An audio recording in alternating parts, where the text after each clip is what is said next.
Okay, so we now continue our discussion on alkenes. Now, alkenes are hydrocarbons containing one pi bond and one sigma bond. Okay, so those are the two orbitals that form our double bonds. They are termed unsaturated because they lose a degree of hydrogen or hydrogenation once they form double bonds, and they are also sp2 hybridized. So alkenes use the suffix "ene", E-N-E. And so here are some examples: ethene, but2-ene, methylbut2-ene. Okay, so let's proceed. So we first determine the priority functional group. Now that we have an alkene, we must now consider the seniority or priority table in order to determine whether our functional groups are now of higher priority. So in this case, alkene now has a higher priority than the alkane. Okay, so this table will constantly expand, and a full table will be shown in the end. Okay, so in this case, we have alkene as our highest priority, so we will use it for our parent name, while the alkane will remain a lower priority, and so we must use it. If there are substituents that contain alkanes, we'll just use the prefix. Okay, so in alkenes, the priority of the priority functional group will be our basis for the parent name and our locant numbering. Okay, so alkene has now a higher priority over alkane. Okay, so how do we name an alkene? So once we've identified the parent functional group, the alkene in this case, we must now find the longest carbon chain containing the parent functional group. So in this case, we have 5 carbons, of which the alkene is contained within it, and so we have a pent-ene. Okay, a pent-ene, a 5-carbon alkene. So that's our parent name. This is followed by determining the substituent. So we have a methyl group, and then we begin locant numbering. Okay, so when we begin locant numbering, we must remember to prioritize the parent functional group. And in this case, what we can do, for the sake of simplicity, we can imagine that the methyl substituent is invisible, okay, and we imagine that we only have the alkene present, and so we will number it in such a way. Okay, here are the two directions. We will number it in such a way that the alkene gets the lower number. Okay, remember that the alkene would have two numbers. Okay, we'll always choose the lower number in this case. So we'll only consider 2 if we go from the left, or 3 if we go from the right. Okay, so in this case, 2 beats 3, and so we will use numbering number 2. Okay, and with that direction, we will be able to determine that our methyl group has number 4 as its locant number. Okay, in that case, we can now assemble our name. Okay, 4-methyl pent2-ene. Okay, so as you notice, the locant number of the alkene is placed between, or sandwiched between, the two root words or prefix and suffix of the parent name. Okay, so 4-methyl pent2-ene. And this is the IUPAC preferred way of placing the locant number, and I'd encourage everyone to do the same. But you may also find that other textbooks or other sources would place the number before the parent name. Now, it's possible and it's completely acceptable. However, when there comes a time that there are more suffixes in the parent name, you will have to resort to using the IUPAC preferred method. So it just removes the ambiguity.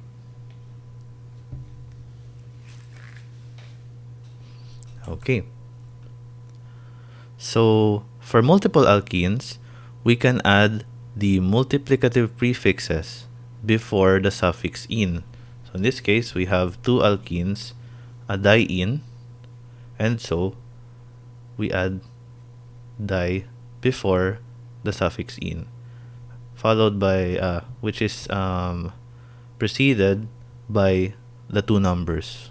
Okay, the locations of where these two alkenes are. So 1, 2, and then 3. Okay. For alkene substituents, if we have a parent chain, we name it using the suffix "-enil". Okay.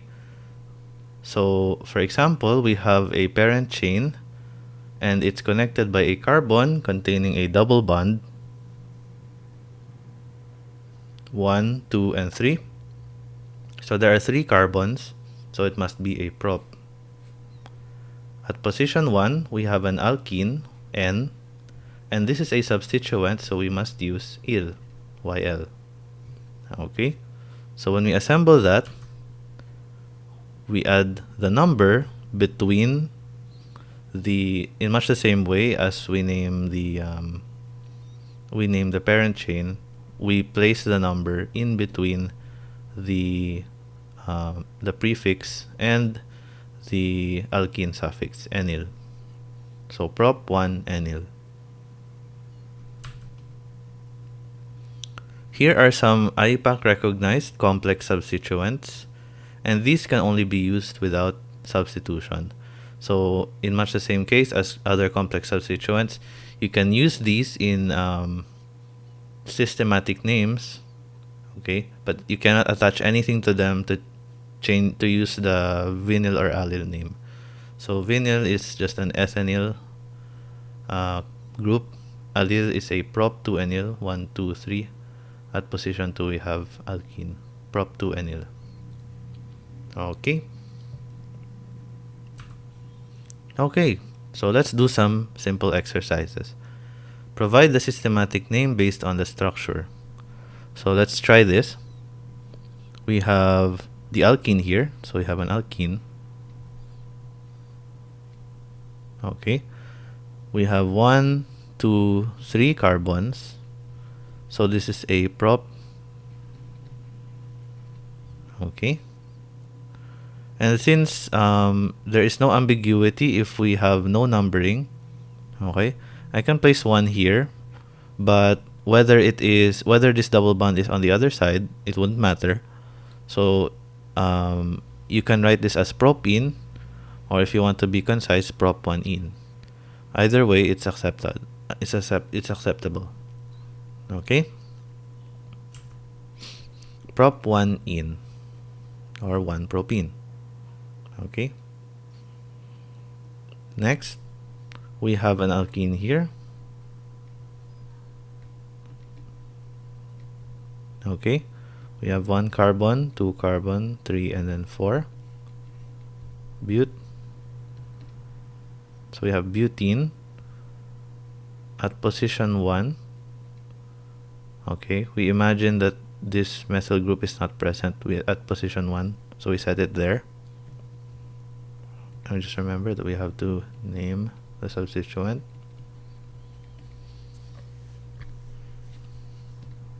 At position 1, there's the alkene. At position 2, the methyl, 3, and then 4. So when you write the name, we write 2-methyl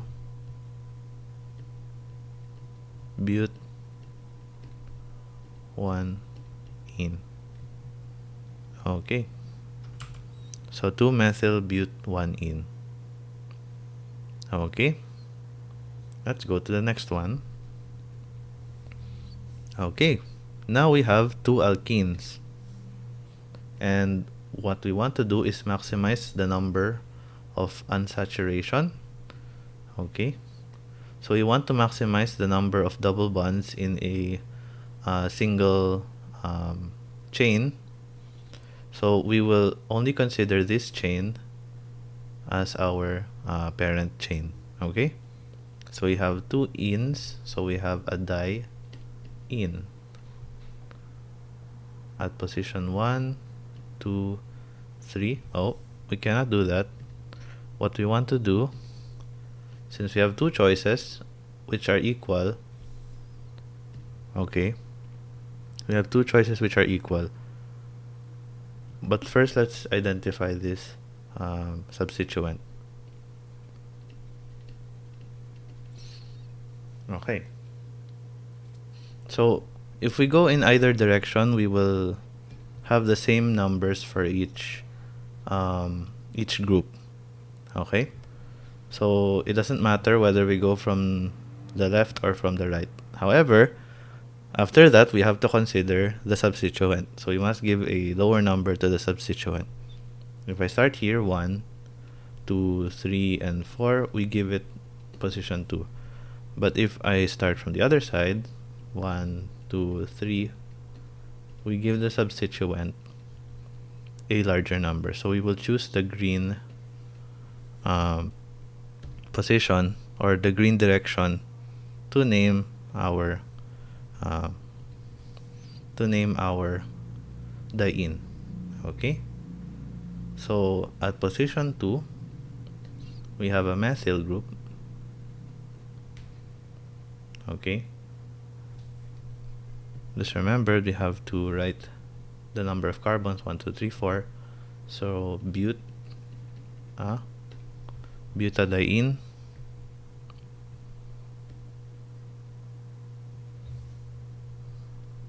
two methyl buta at position 1 and at position 3 diene. Okay, let's check. 2 methyl buta 1,3 diene. Okay, now we have a grammar note here. Okay, and this will be followed for almost all name conventions. When we have a suffix that starts with a vowel, okay, we must end our prefix with a consonant, and vice versa. So when we have a consonant, a suffix that starts with a consonant, the prefix must end in a vowel. Okay, it just makes it easier to say. Okay, and it also helps it's also like semantics. So I guess when people made it, when people made the system, they made it such that the systematic name can be said properly and easily. So no double vowels or double consonants in a name. Okay, so let's proceed. We have this.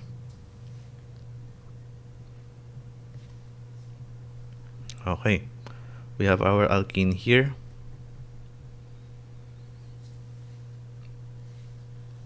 We count the number of carbons of the longest chain containing this alkene. 1, 2, 3, and then 4. So we have a but, okay, consonant, vowel,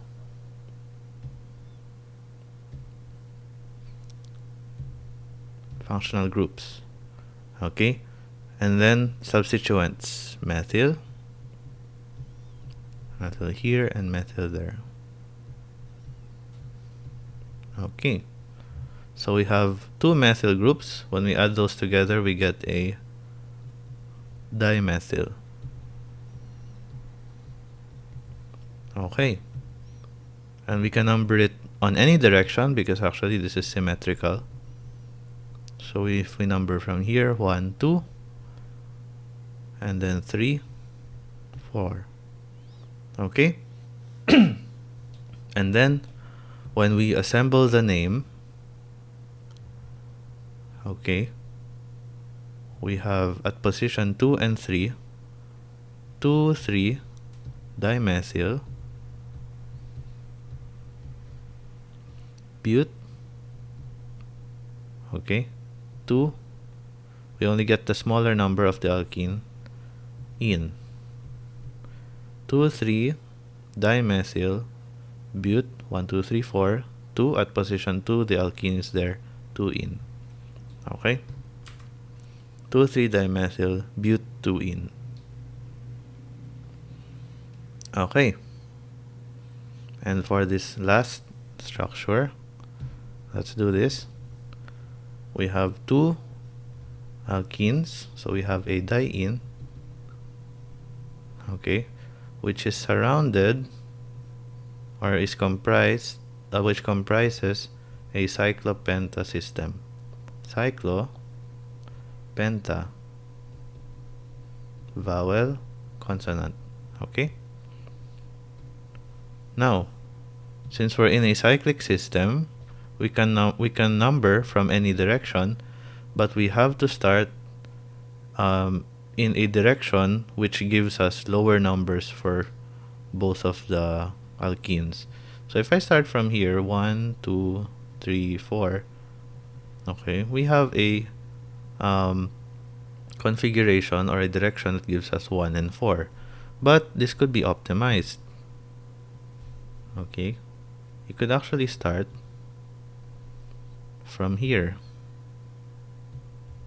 okay, and go the other direction. Doesn't matter whether you do it counterclockwise or clockwise.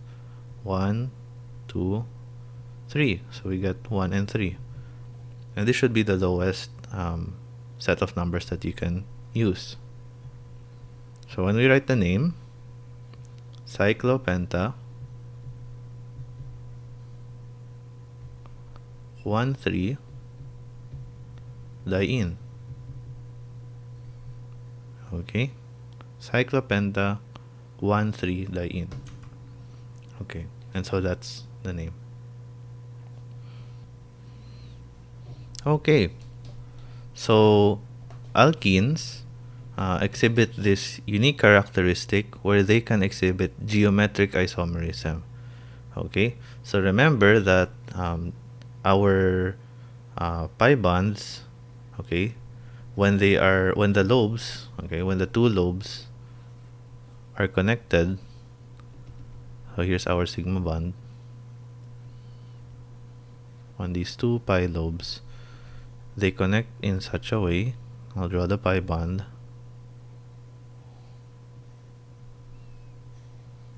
like so.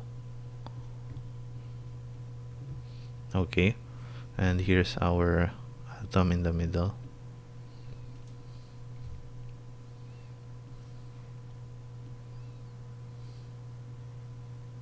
Okay, when they connect, okay, they cannot freely rotate. It requires an energy in order to break and to rotate. And so the positions of these black lobes, which represent the substituents on each side of an alkene, they remain in a position unless enacted upon by energy. And that difference in position we call geometric isomerism. Okay? And IUPAC developed a method or a nomenclature for differentiating these two configurations. So they use the E or Z stereo descriptors. They're based off German words meaning together or apart. Okay. So before that, however, they used a common naming system called cis or trans, which is quite old because it is used in other systems. But generally, it is only used for simple alkenes. Simple alkenes meaning if they both have the same substituents on each side. So let's say we have a hydrogen here, while we have a carbon on this side, for example, and a carbon on this side.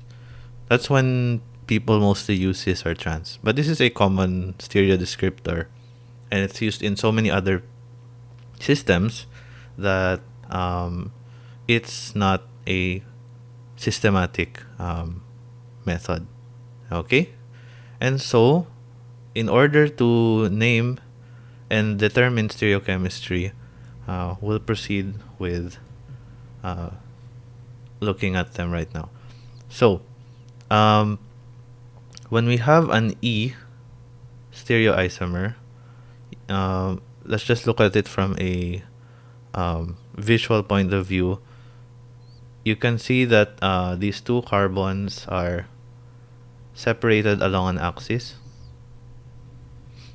Okay, so the bond axis lies here, and as you can see, these two carbon groups are separated. And this is the trans configuration. Again, trans meaning of two different, between two different sides or apart, something like that. Okay. However, for the Z stereoisomer, these two carbons lie on the same side of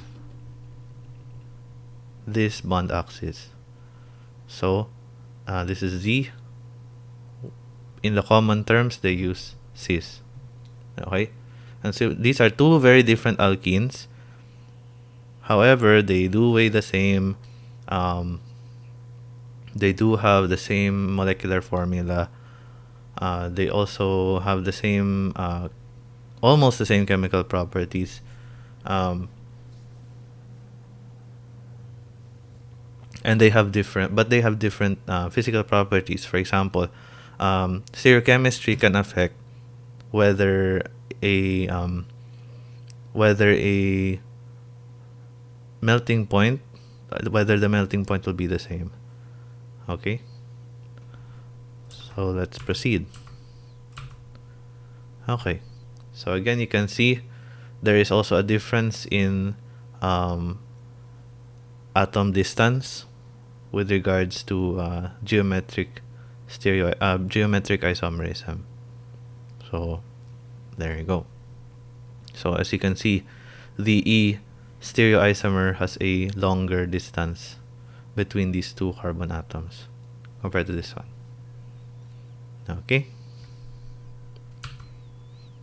Okay. So how do we determine if the double bond has geometric isomerism? What you want to focus on is these two sp2 atoms, these two carbons. Okay, and these and each one has two substituents connected to it, or two groups. Okay, so they are bonded to two different groups. So what you want to do, in each carbon, it has two groups, right? And so what you want to do is compare these two. Are these two different? And do the same for the other side. Are these two groups different?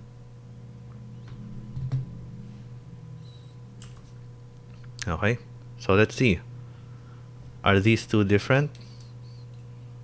The orange side, yes. And the same goes for the blue side, yes. And so, okay, this has stereochemistry, or it has geometric isomerism. Okay, how about this one? Well, on the orange side, it doesn't, these two are not different, they are the same. Okay, these are both methyl groups. While on the other side, it is different. But if one is not, but if one side is the same, it completely rules out the chance of having stereochemistry. Okay, so this whole alkene doesn't have stereochemistry. Okay, so let's try some exercises. Determine if the following alkenes have geometric isomerism. I'll be using orange and blue for this. So you can, at the start, maybe you might not be able to see right away. So what you can do is try writing out the other groups. We have hydrogen here, we have CH3 on one side, CH3 on the other. Now, we have the alkene in the center, and what we want to point and separate is these two sp2 carbons. We'll compare the orange side from the blue side. Okay.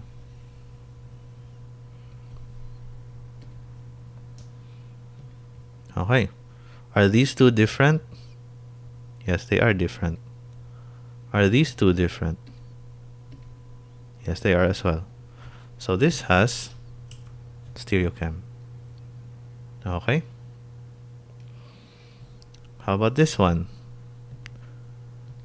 I'll write out the hydrogen here. Okay.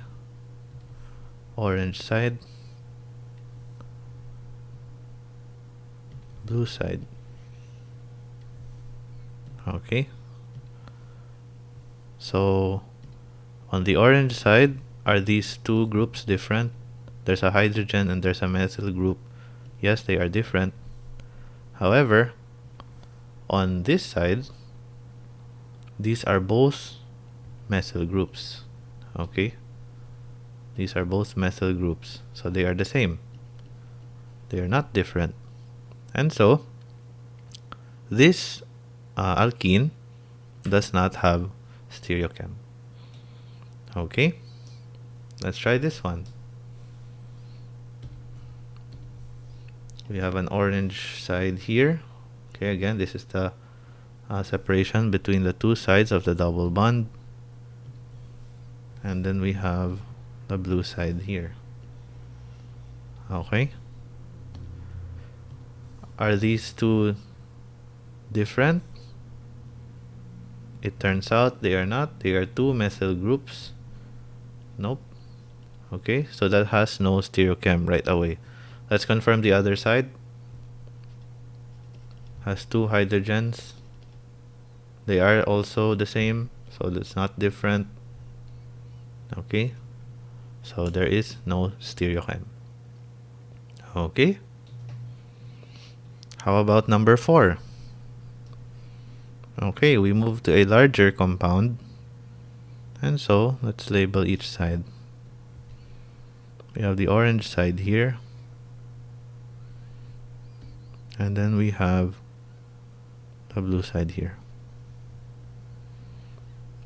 Okay. So, on the orange side, are these two different? Well, this is an ethyl group, while this is a methyl group.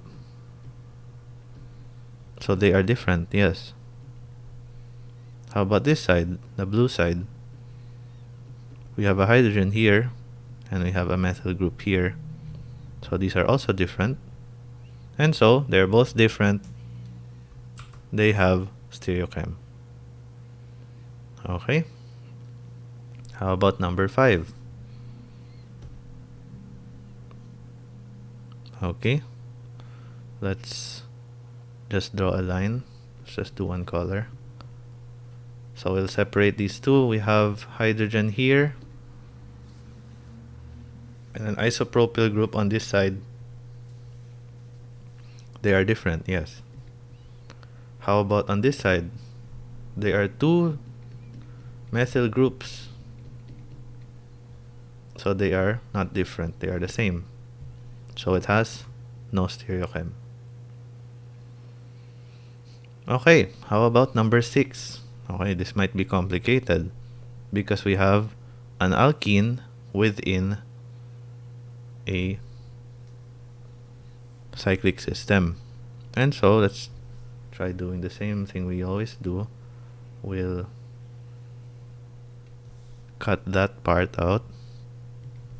We'll cut this part out. Okay. And when we look, what we'll actually see is that this alkene has a hydrogen here, while it has carbons on this side. Okay. This is actually quite different. while on this side it has a methyl group here, and and the other side continues onto this the cyclic system, and so these two are also different. So they both they are both possessing stereochemistry, or no they both possess stereochemistry. However, okay, alkenes this small usually do not exhibit any stereochemistry anymore. Okay, why so? Because rings that are too small, which have 3 to 7 membered carbons, okay, they don't have stereochemistry due to too much angle strain if they do change their stereochemistry. So 8 and above, yes, they have stereochemistry. You can write that down. But 3 to 7 membered rings, none. Okay, so remember that. Even though they are both different, take note that the size of the ring matters. Okay, so it has to be larger than 7 carbons in order to have stereochem. So even though they're different, there is actually no stereochem observed. Okay, very rarely.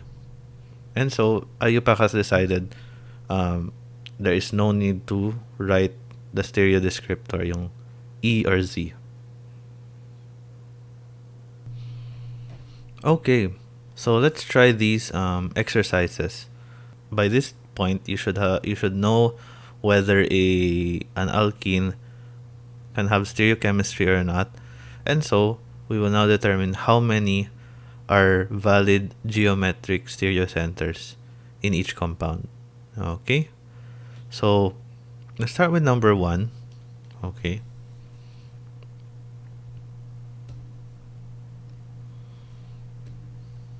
We'll look at each alkene. You have these two. Okay. And we'll evaluate whether each of these have stereochemistry. So this one, okay. Does it look to have stereochemistry? Well, let's look. We have hydrogen here and we have a carbon here. So this is different. We have on the other side, okay, we have a propyl group and we have an allyl group. So these two are also different, and so this is a valid stereocenter. Okay, so that has stereochemistry. How about this one? Well, if we look at one side, there's a hydrogen here and there's the rest of the molecule, carbons, on the other side, so they are different. However, on the other side, they are both hydrogens, okay, and therefore they are not different, they are the same, and so this is not a valid stereocenter. So it has no stereochemistry. Okay, so within a molecule, you can have an alkene that can have stereochemistry and an alkene that does not. Okay, so because even if the position of these two groups change, there won't be a difference in the actual molecule structure. Okay, so we have only one. Okay, for number 2, okay, we can actually evaluate these two, okay, and you'll find that both of them actually have stereocenters. However, they are within a ring system that has 5 carbons. Okay, and remember, if we have 3 to 7 carbons within a ring, and the alkenes automatically cannot exhibit stereochemistry, because it's very difficult for what looks to be an Z configuration to switch to an E configuration. Okay, because it's a very, very small system, and so the answer to this is that there are no stereocenters. Okay? How about this one? Well, let's check. We have two alkenes. Okay? One of these alkenes has two different groups. We have a carbon here and a hydrogen here. They are different. Hydrogen here, carbon here. That's also different. So this is a valid stereocenter. This one has a hydrogen here, carbon here, different. Hydrogen here, carbon here, different. And so this is also a valid stereocenter. Now let's verify. They are in a ring system. Do they have enough carbons to support stereochemistry? 1, 2, 3, 4, 5, 6, 7, 8, 9. Okay, so they exceed the 3 to 7 limit, and so these two count. So there are two stereocenters on this compound. Okay. Okay. How about this one? Well, let's check the alkene. Okay, this side, okay, has a carbon, sp2 carbon, connected to another two carbons, which connect towards two more carbons again, and then ends in a single carbon. So you can say, or you can actually evaluate, that these two carbons are actually in a ring system that follows asymmetric closing. Okay, and so these two groups are actually equal. Okay, X. They are not different from each other.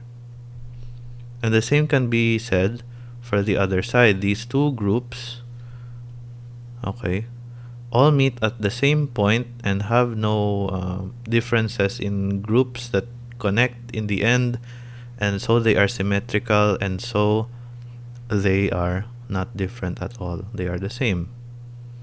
Okay, and so we have a very symmetric alkene, and symmetric alkenes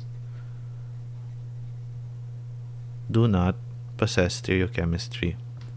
Okay, so there is no stereocenter on this alkene. How about number 5? Well,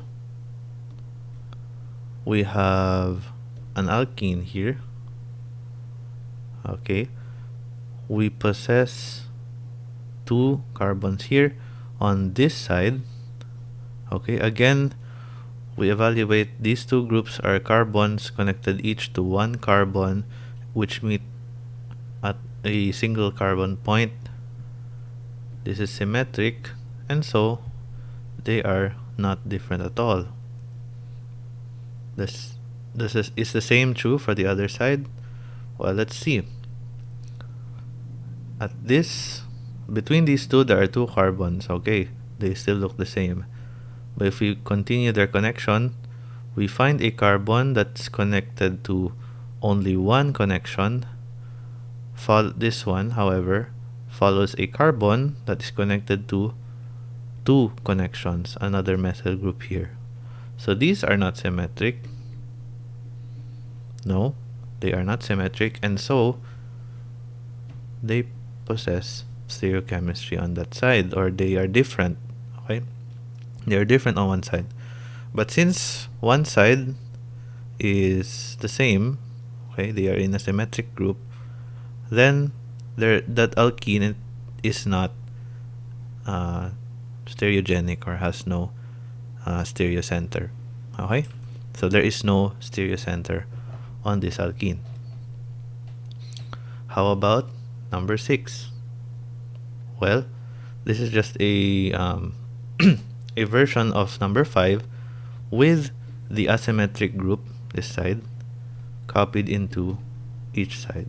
Okay, and so if we compare the alkene, let's look at the two groups again.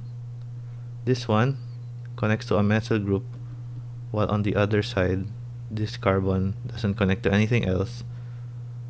Okay, so this is different. The same with the other side,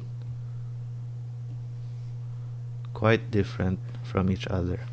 Okay, and so this has a valid stereocenter. Okay, so groups cannot only be alkyl groups that stretch out. Okay, you can also encounter alkenes that span between two ring systems, and so you really have to look at symmetry and the connectedness of each carbon that springs from the sp2 carbon. Okay.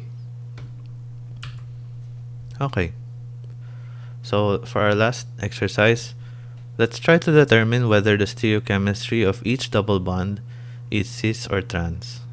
Okay, and so I hope at this point you can observe the look of each alkene, and since these are all simple alkenes, you're able to see whether they are cis or trans just by looking at them. Okay, since all you have to do is to look at the bond axes and see if the carbon groups are in the same side or of opposite sides of this bond axis. They are in opposite sides of the bond axis, so this is a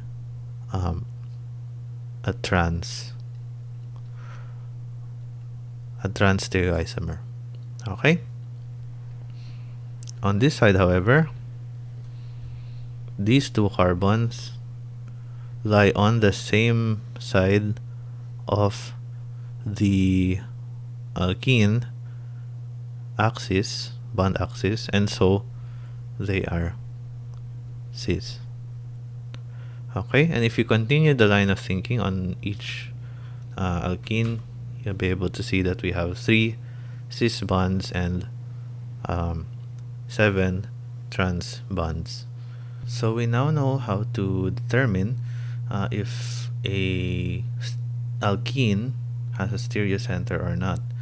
Now, what if the molecule in question contains an alkene, but the substituents it's connected to are complex or are not easily deduced?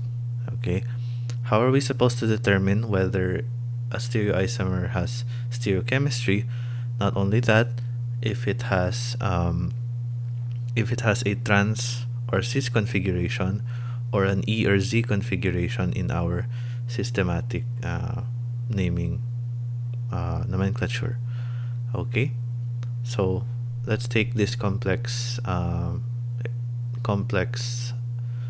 molecule, for example, and let's introduce ourselves to the Can-in-Gold Prelog sequence rules, or the CIP rules. And the CIP rules is generally a system to determine the priority or high priority groups in assigning stereocenters to their stereo descriptors, which are E or Z. Okay, so how do we name a stereoisomer using the CIP? We first want to identify the stereocenters. We've already touched on that. And next, we assign the priorities of each group. Okay, so we assign whether it has the highest priority or the lowest priority, and then we assign the descriptors, R or S or E or Z. Okay, so let's take this for example.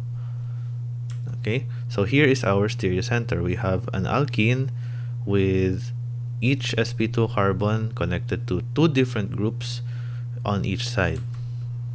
Okay, so how do we assign the priorities of each group? We look at the groups directly attached to the stereocenter or double bond, and then we give it a priority according to its atomic number. The higher the atomic number, the higher the priority. So in this case, we have carbons, an oxygen, and a bromine atom. The bromine atom has an atomic number of 35, and so bromine has the highest priority. This is followed by oxygen with a priority 8, or priority number 2, with an atomic number 8. Next, we have 2 carbons, which are equal in atomic number. So how do we proceed from that? Well, what we do is we look at the connections of those 2 carbons and compare their connections between each other. Okay?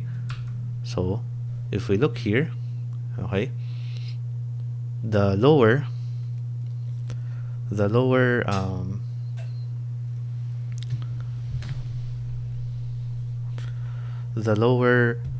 carbon has 3 hydrogen atoms connected to it.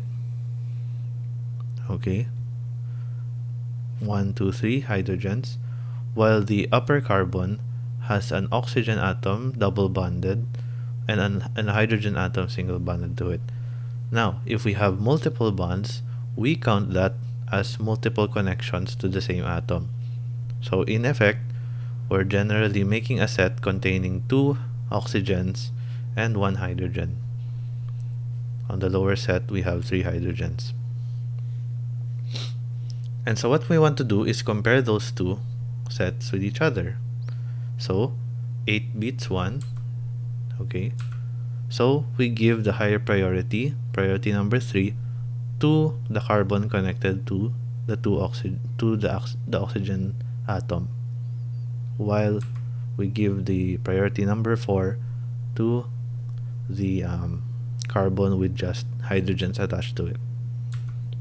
Okay.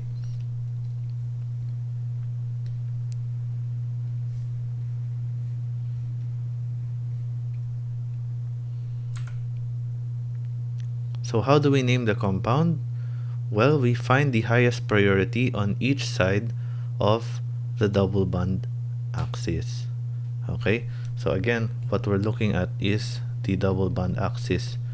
When we were trying to determine the stereoisomerism of trans and cis, we will do the same here and look at the highest priority groups on each side of the double bond. So in this case, we have the highest priority between these 2 groups.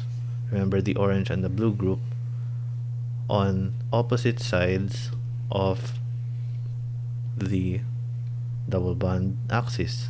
Okay, and so since they are opposite sides of each other, recognize this structure. We have an E isomer. Okay, and so when we write the name, we attach the E at the start of our name, and so our compound is an E isomer.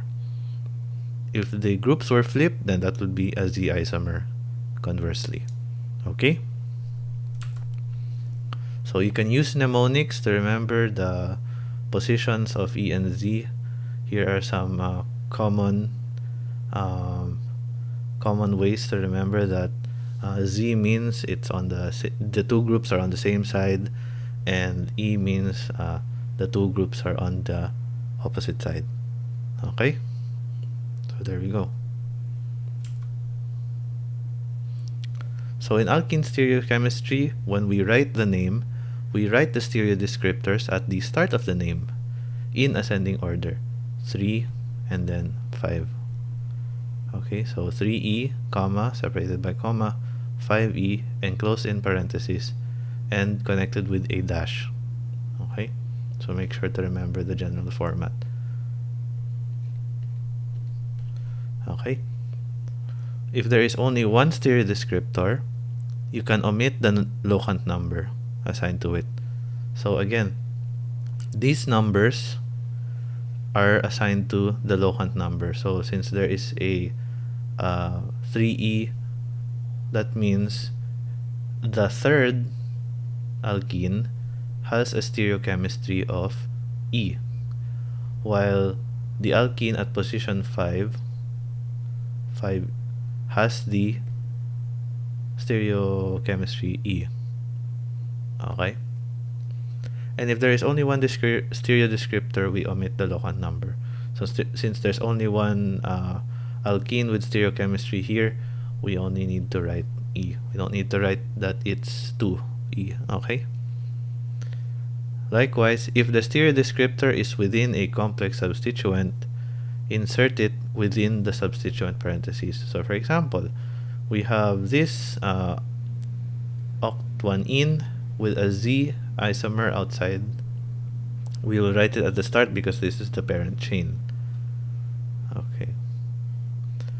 However, if we have an alkene within a complex substituent like this one with an E stereoisomerism, we have to write it within the parentheses. Okay, so that's the general rules in writing the stereo descriptors. Okay, so let's try some easy exercises on stereoisomerism, combining what we've learned about naming the alkene.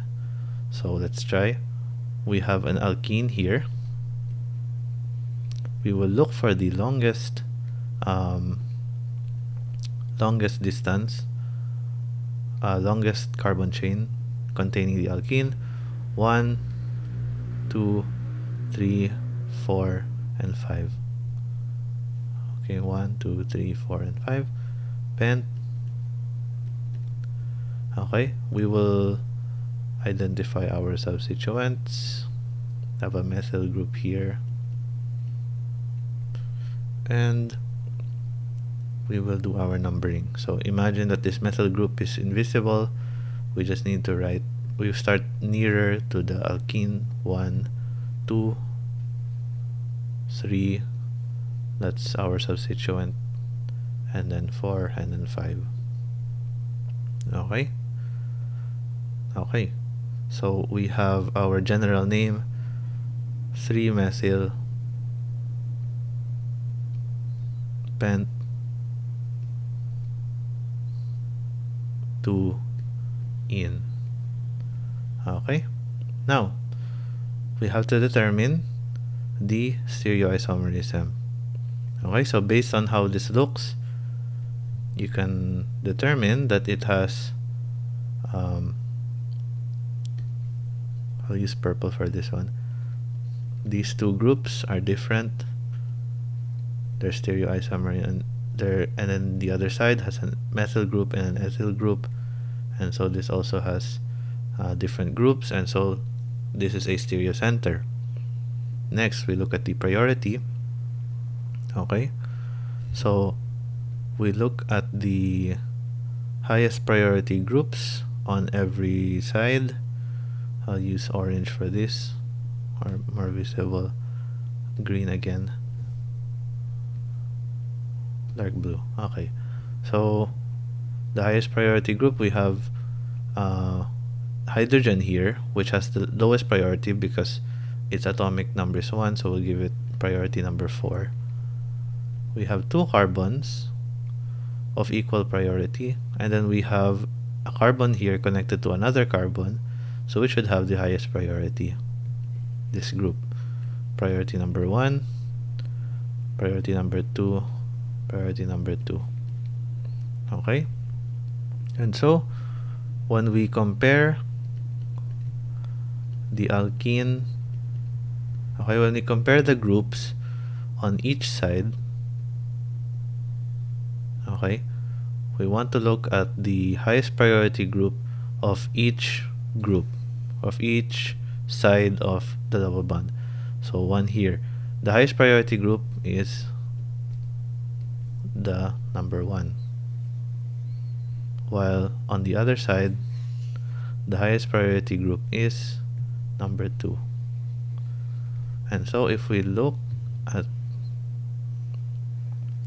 the bond axis, these 2 high priority groups lie on the same side of the alkene.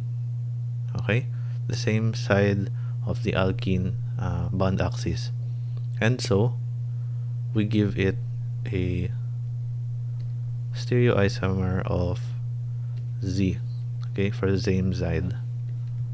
So that means we write here Z. Okay, so we have Z 3-methyl pent 2-ene. Okay, so again, this only has one stereogenic double bond, and so there is no need to indicate the locant number. Okay, how about the next one? Let's try this one. We have two alkenes, 1, 2. Find the longest chain, 1, 2, 3, 4, 5. So diene. And then we have 5 carbons, so penta. Okay, and we identify the substituents, methyl, methyl, and then we imagine that the methyl groups are invisible. We just number it according to a small number given to the alkenes, 1, 2, 3, 4, and 5. We give that number 3 and number 1. So that's a penta 1, 3 diene. Okay? And then we determine the stereochemistry. Okay? Is number 1 a stereochem? Does number 1, does alkene number 1 have a stereochemistry? That's it. Let's check. We have 2 hydrogens here. Okay, they are the same on this side of the double bond, so automatically this is not a stereo, this does not have any stereochemistry. Okay, next, does alkene number 3 have a stereochemistry? Let's check. Okay, so we have a hydrogen here and a carbon group here, CH3. They are the same. They are not the same, rather. On the other side of the bond, we have this group containing a double bond, a carbon connected by 4 bonds, and a carbon connected by only 1 bond to other carbons. Okay, so CH3 and the carbon here, they are also different, and so this double bond has stereochemistry. Okay? Okay. So, how do we determine? Okay. So, again, we use the Kahn-Ingold pre-log sequence. On each side of the double bond, we have CH3 here, higher priority than this. Okay. A shortcut that you can do is you can compare only these two together and find the higher priority group in each side. Okay, so in this side, this is the higher priority group. On this side, this carbon has more connections to other carbons, so this is a C connection, while this side has only an H and H connection. Only has hydrogens connected to it, while this one has carbons. So this side has a higher priority. Okay, so if we compare them and look at the bond axis of this double bond, you can see that they are on opposite sides or opposite sides. Okay, they are on opposite sides of each other, and so we use the stereo descriptor E. Okay, and since there is only one stereoisomer on the whole structure, then there's also no need to write the number when naming the compound. So E. Okay, that's our stereo descriptor at positions 2.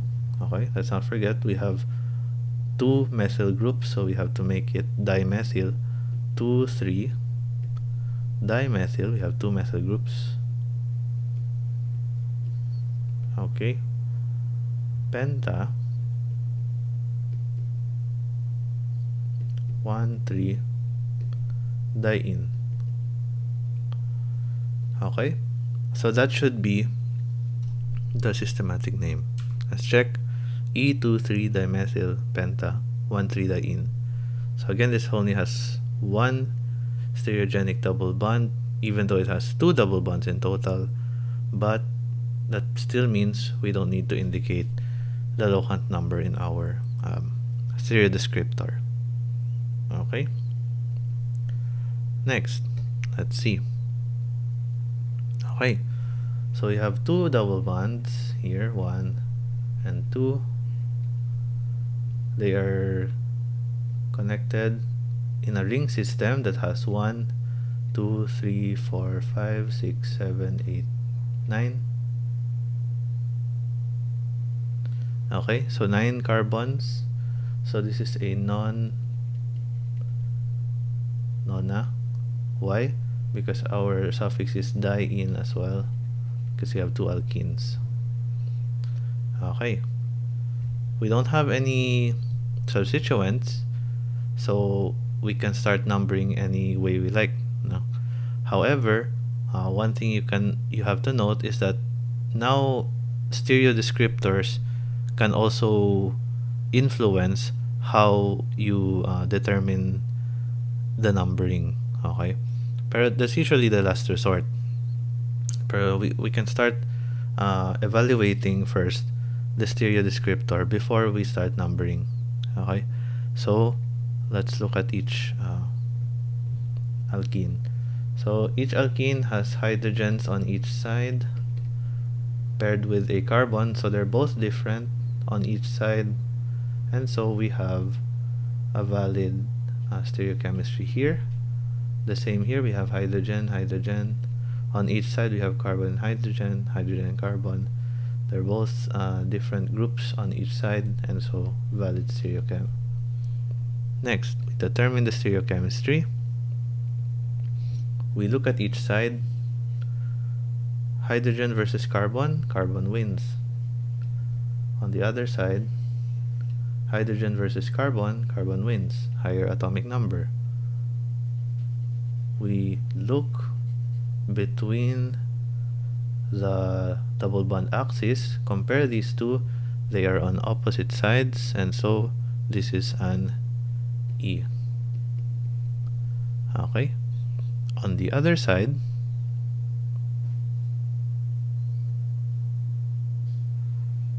okay, we compare these two, carbon before hydrogen, compare these two, carbon before these two, carbon before hydrogen. And if we look at the bond axis, we can see, okay, that they are both on the same side, and so this is a Z. Okay, so there we go. Now if we want to name based on the stereochem, from what I know, we have to use Z before E. Okay, so when we start numbering,